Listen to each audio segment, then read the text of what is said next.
It's not always easy to do things right. Investing time and maintaining high standards is the work of few these days. But those of us who do find strength and inspiration in the outdoors and have respect for a hard day's work.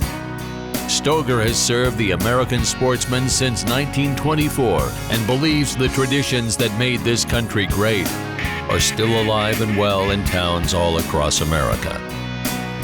That's why Stoeger is proud to bring you the stories of real people who dedicate their life's work to preserving that which we hold dear. Stoeger presents America at Work.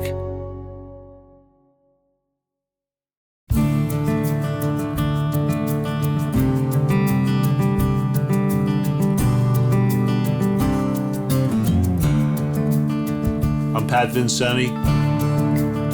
I'm a decoy carver from Churchville, Maryland. I've been carving decoys now for almost 40 years. What is a decoy? Basically what it is a spot on the water that catches the duck's attention and gets them to maybe circle back and take a second look. And it could be a black jug used to catch their attention, and then again it could be 300 pieces of art. Here on the Susquehanna Flats and the Havre de Grace area, we can document decoys back to the Civil War era. A lot of the guys worked the water, and in the spring of the year they fished, but in the winter they hunted, and they provided ducks for the market. And in order to get the ducks closer, they created their own decoys. It was not a piece of artwork, not a piece of folk art. It was strictly a tool that they needed to help them finish the job that they were doing. This is how they lived. This is how they put their food on the table. This is how they paid their bills. There was only a handful of men that you could go to get these decoys. Captain Ben Dye was one of the first documented carvers on the Upper Bay. And then you have Bob McGall, Sam Barnes, Madison Mitchell. This is the group of men that gave us the tradition of carving here on the Upper Bay. And even contemporary carvers today, like myself, we grab bits and pieces of each style, put together what we like, and that's what creates our decoys. We're carving decoys today in the same tradition that they were made in Havre de Grace 125, 140 years ago. Good. In high school, I started waterfowling, and I kind of thought I would like to make some decoys myself. I apprenticed under Madison Mitchell, Jim Pierce, Paul Gibson, and in 1986, I quit my job and started making decoys full-time. And the very next day, Madison Mitchell was walking down through my yard, and I could tell he was upset about something.